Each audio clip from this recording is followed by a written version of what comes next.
So with us on this episode, we have Matt Winston, dinosaur puppeteer, son of Stan Winston, and co-founder of the Stan Winston School. Cheers for joining us, Matt. Hey guys, it's great to be with you, Sam and Jack. I'm a big Jurassic Park fan, of course, and very happy to talk to you guys about that awesome franchise. Yeah, I mean, you're like the ultimate fan because you got to be a part of it as well. So. Yeah, I got to be there in pretty much every dinosaur sequence. I got to puppeteer, except for the Triceratops, the sick Triceratops that was done in Hawaii, but all the stage stuff in Los Angeles. Dad was very cool, and he said, "Hey, you're going to be on every dino crew puppeteering," so that was awesome. Oh, you just answered my first question, which I was going to ask what scenes were you puppeteering in, but you're on every single one of them. That's amazing. Every single one. I was the only one who got that lucky, and that's one of the perks of being Stan's son, I guess. So I was on it for 3 straight months, just hopping from dino crew to dino crew. It was cool. Yeah, that must have been awesome. I mean, how did it come about? Did you just did your father just turn around one day and say, "Oh, we're making this dinosaur film, and I want you to be a part of it. I want you to work on the dinosaurs with us"?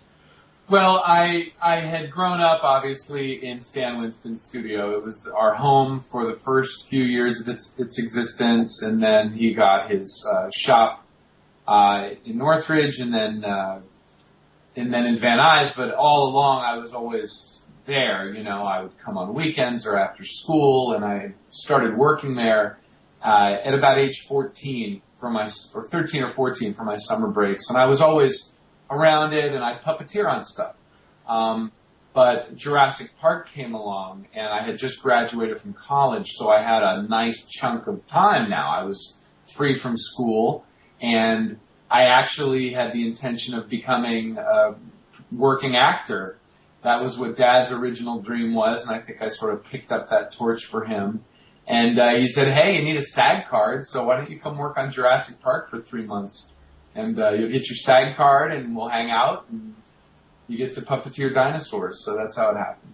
See, I'm out of college. My first job was probably the most boring office job in the world, whereas you got to work on probably the greatest movie in the world. Well, it's totally unfair. I understand this. I know how utterly fortunate I have been to have this be, the thing I can do when I'm not actually working. It's a nice fallback to have. Yeah. Definitely. Do you have a favourite sequence out of all the sequences that you worked on? Which one stands out? Well, I'm so obvious. T-Rex, Paddock, Breakout, and the Raptor Kitchen. No doubt for me are my faves. Those are for the fun and for the fear of it. But I also think there's something incredibly magical about the first Triceratops scene because it's so intimate and it introduces the realism of the dinosaurs that will be coming. So those 3. But if I have to pick one, it's T-Rex, Paddock. Awesome. The Triceratops sequence, as you were saying, is like the most is special. Not only because you see one of the Winston creation like in full, but it gets so close with the actors. It's the first interaction, isn't it? Yeah, but not only that, like the camera goes right up its nostril and you get into its mouth, and you see how real it looks. Yeah, it says, "This is real dinosaurs, kids. This is the real deal." And it sets the bar for the rest of the movie in terms of that devotion to realism. See, that's what I mean. I was 8 when it came out. I think that was probably around about the same age as the Timmy character. So I had the same reaction, of when the camera come through the grass, of just like, oh wow, Yeah. Okay. So I was just drinking. I mean, so when it was sort of coming together and you were putting together, I mean, you can see some videos on the Stan Winston School YouTube of like the raptor suit evolution, and I mean, at what point did you sit there and think, wow, this is something different? This is like something we've not seen before? Because obviously there'd been like dinosaur movies and monster movies out there, which have been a lot of like stop motion, but this was sort of like, it was a breakthrough. Yeah, I would say that it dawned on everyone involved that this was something special from the moment Dad started going after it.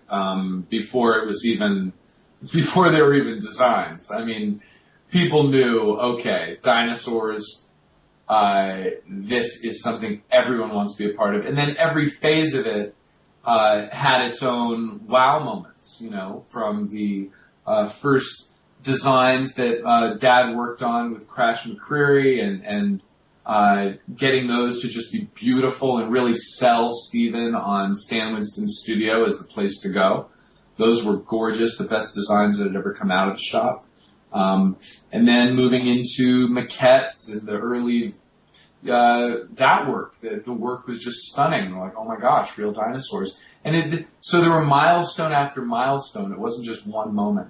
Of course, when the thing is finally coming to life and you're seeing a suit performer inside, yes, there's a whole new level of wow. It's standing right before me, definitely.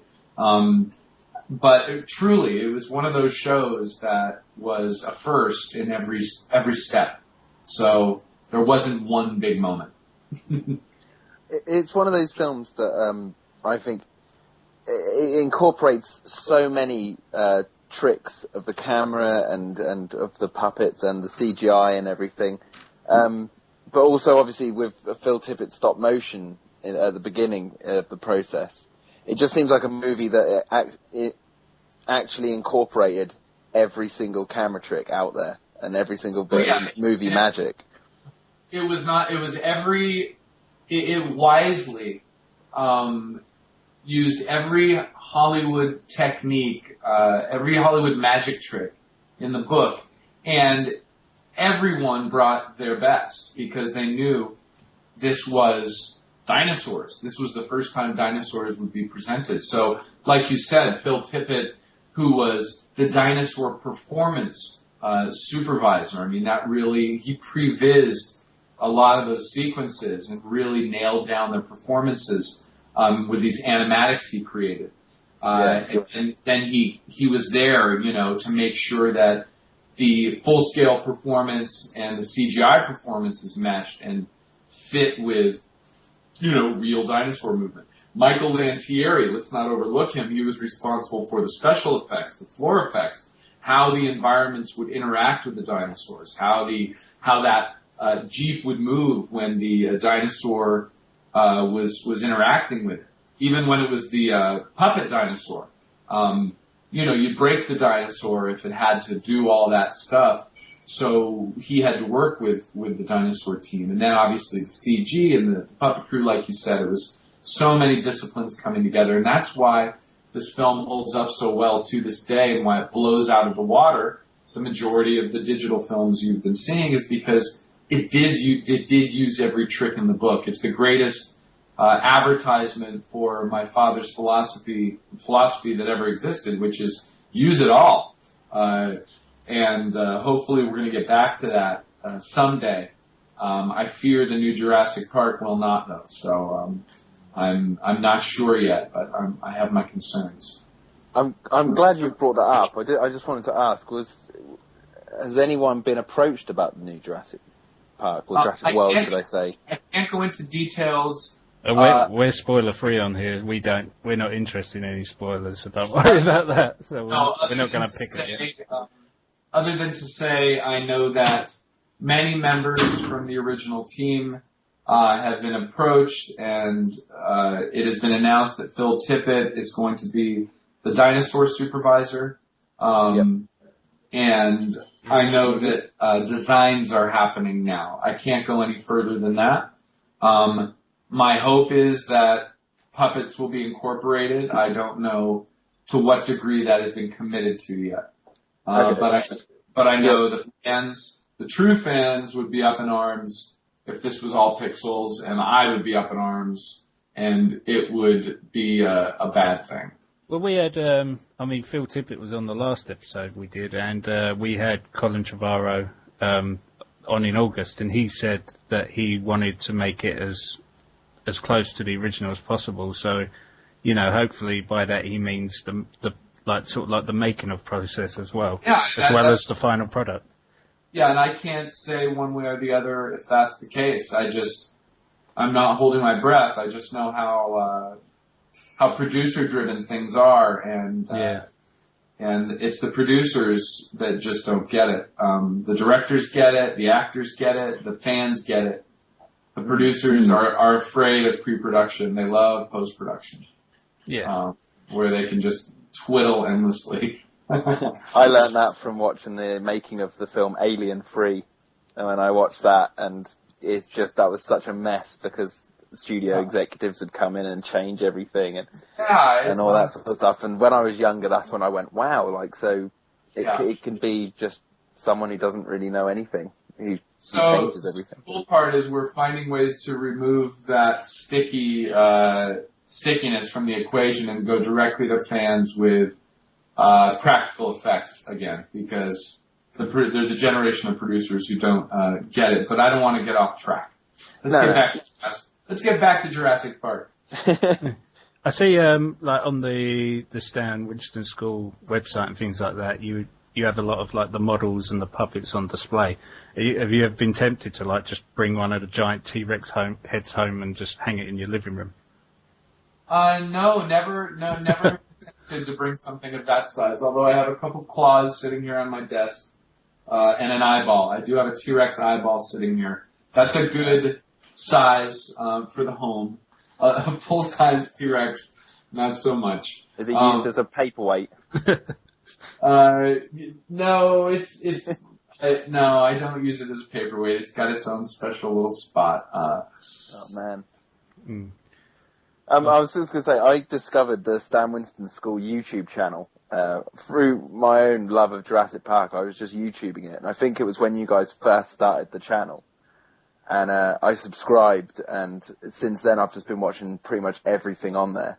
And I was like over the moon with what you guys, the direction that you guys have taken, you know, the Stan Winston Studios, to turn it into like this school to teach people how to, you know, keep these kind of effects going. And I recently saw the Comic-Con. There was a huge robot or something, like some sort of mech that was at a Comic-Con event. And it just looked fantastic. So I was just going to say, like, it's such an awesome direction that you guys have gone in. You know, it was driven, the direction that we've taken things was really driven by Dad and what he was involved with in the last 10 years of his life, and some unfinished business he had. One of which was to start sharing the knowledge he had amassed, and he and his team had amassed over 40 years of working, you know, mostly in secret in that wonderful factory of wonders, you know. One of his efforts to make that happen was the Winston Effect, the book he created. He was I own that. I own the Winston Effect. Yeah, it was he loved it. It was such a point of pride for him that not only was there a place where all of the work was collected in one thing you could hold, but where the secrets were revealed in a deeper way than was typically covered in mainstream publications. So it was that desire he had that made us realize after he passed away that we needed to continue in the vein of education. And if Dad had the internet at his disposal like we do now, I'm certain, we're all certain, he would have turned to the internet as a way to share in a massive way this magic stuff. So that's really what drove the creation of the school. And then the other part of it is the community that is possible. I don't think any of us envisioned what could happen here, because, you know, we're not just an educational content company now. We're really becoming quite a hub for a community. We're becoming a network in a way. That we didn't even foresee, a place where you can gather and share your work and have a very specific conversation about monsters and real monsters. And, you know, we're about to hit 1.2 million on our Facebook, and we've gone from 3,000 subscribers to about 120,000 subscribers in a very short period of time on YouTube, and I think that really speaks to us becoming a bit of a watering hole for an unserved community of practical effects fans and monster lovers. So the sky's really the limit, and we all wish Dad was here to see where his name is gone. I don't think he even dreamed of this, and he dreamed big, but I don't think he saw this coming. He wouldn't be disappointed, I can imagine. No, I think he'd be so happy that not only his name lives on, but that his spirit lives on, and that there are a whole new generation of young artists who are being inspired to pursue art at a young age and pursue a life filled with magic and not settle. That's what he was all about. Whether you were a writer or a musician or whatever. I mean, every morning I'd wake up, he'd say to me, "What are you going to do creative today?" And at the end of the day, he'd say, "So, what did you create today?" So that's really our mission, no matter what your art happens to be. Yeah. So anyway, I think he'd love it. He'd love where we're headed now. Oh, definitely. Have you? What projects are you working on personally at the moment then? To diverge from Jurassic Park and that. Because you're an actor as well, obviously. Yeah, interesting. My life, Dad, when Stan Winston was alive, he was the guy in our family who was the monster guy, and we could all do our own stuff. I was an actor for many years and a monster fan, and occasionally I would be a guinea pig for my dad, but I was able to do my own thing. Same is true of my brother-in-law who runs the school with me. But when Dad died, decided to make a school, what happened is it became our lives. And I spend 12 hours a day, 7 days a week on Stan Winston School. This is my life. Occasionally, when I have the free time, I'll go do a movie for fun as an actor, but I just don't have the time to be an actor much anymore. And that's just fine with me. I mean, what better way to dedicate your time on something else than in the school?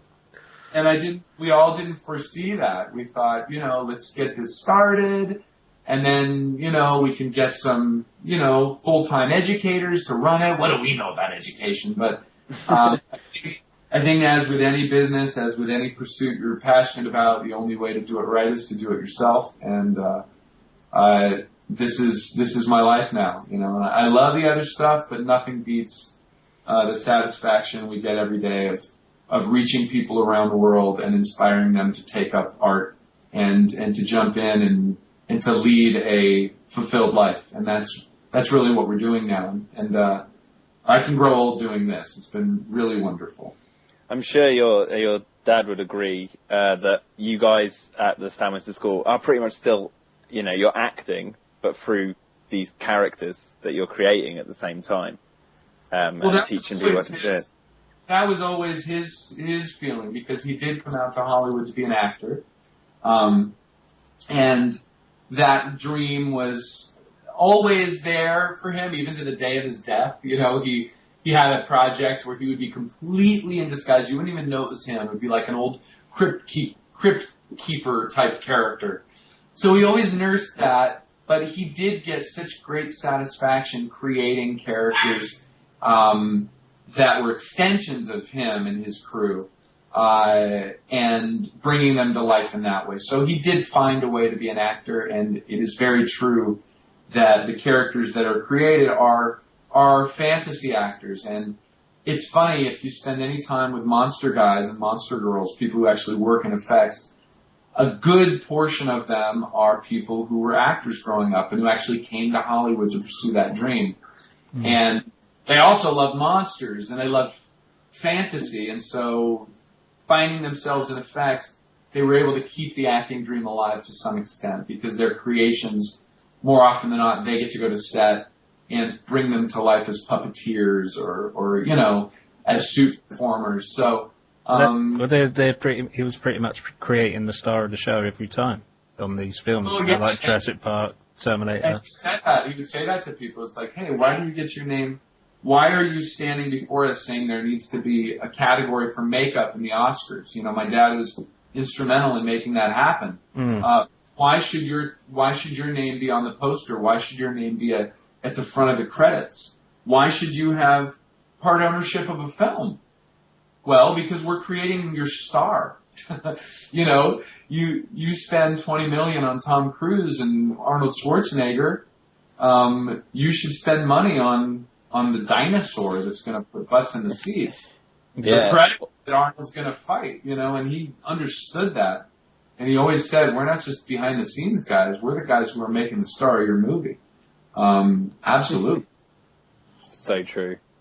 Do you have a personal favourite movie monster, like out of all of them that are out there? Or not even monster, like any fictional character created as practically? Wow, I can go through the entire history of it all. Gosh. Yeah.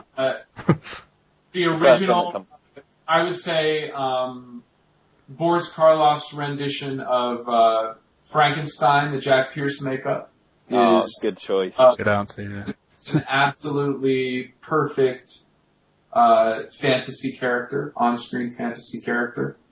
I think that H.R. Giger's original Alien is a game-changer design. That's my personal favorite. I'll just say that now. It made monster suits cool again, and it was different, and it pushed the shape. I think Predator is seminal. I think give my dad a pat on the back. I think that design and his team's contributions to it. There's a reason that people are still obsessed with it. I think it's a great monster suit.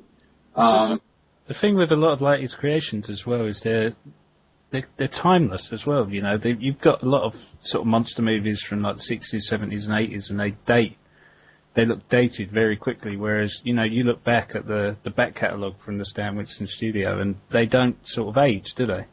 And these they don't age because they keep making movies about them.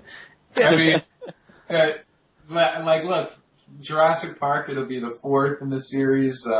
Predator, if you include the AVP films, we're looking at, 5 different movie incarnations or so. The Terminator is going on number 5.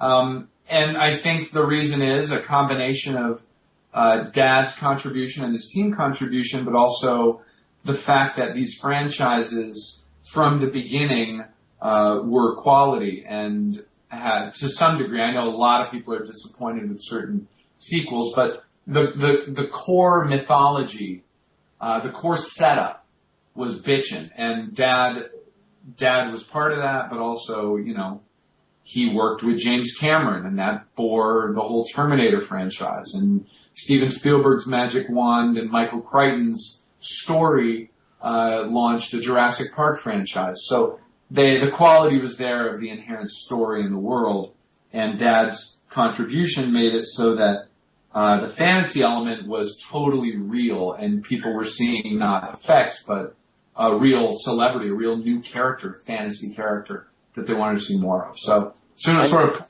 perfect storm, and Dad was really good at working with the best people. So.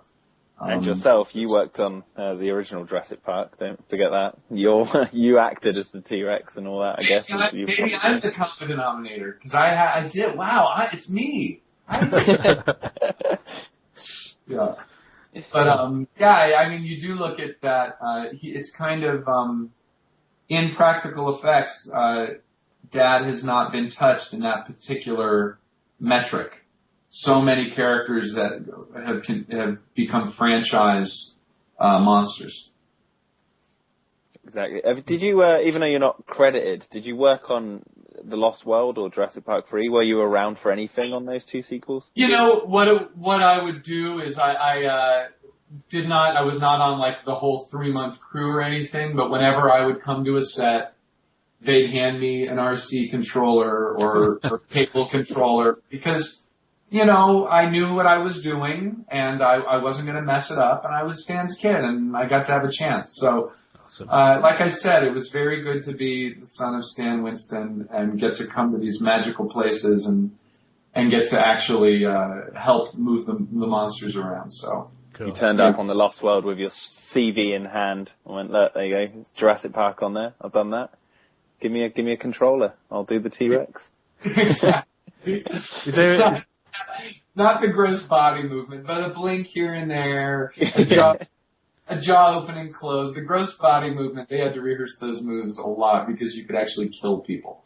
But, a tongue move, a finger, you can always throw someone on one of those. Is there anything we could if we put on the first movie now, what we could look at and you could be like, oh yeah, that was me moving that raptor arm or that leg. Yeah, I can tell you right now, in all of the raptor sequences, I am the left arm of the hero raptor. So there you go.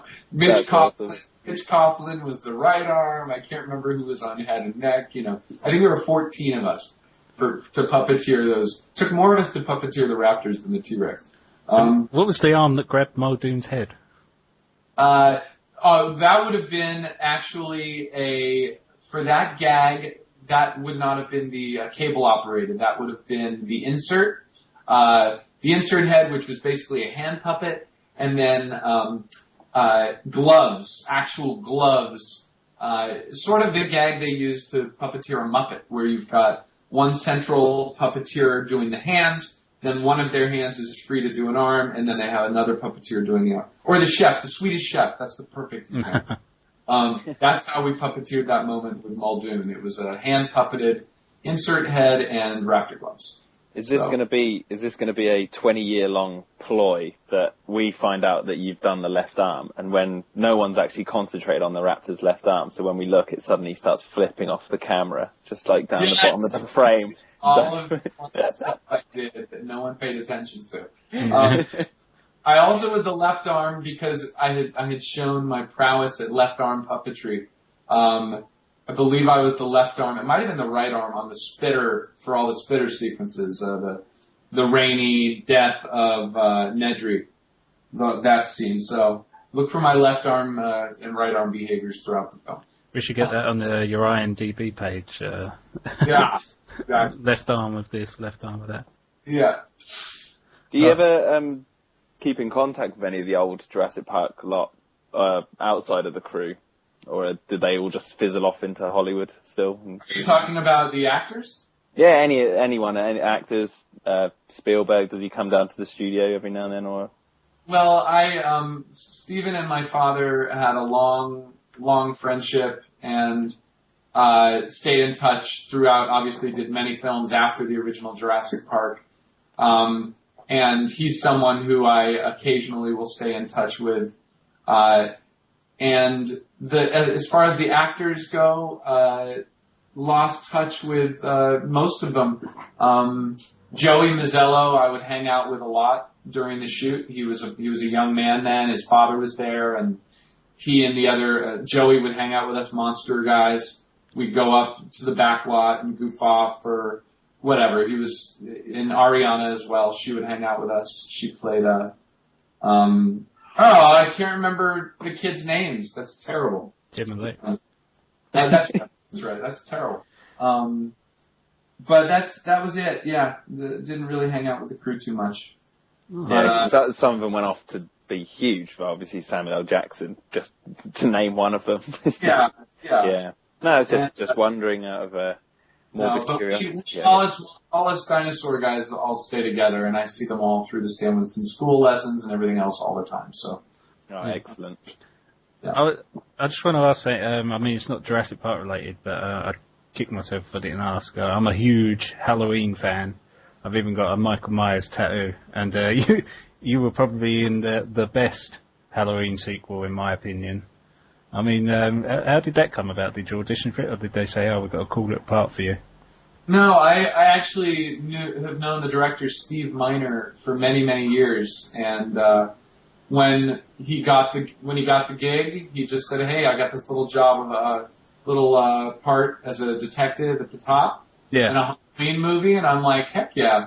That was that, My dad had worked with Steve on stuff, but it was one of those phone calls. It was great. Again, the perks of being Stan Winston's son.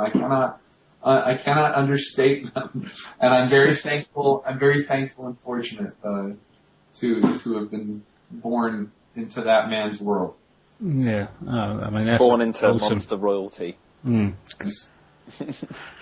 I mean, Jack, you got anything else you want to?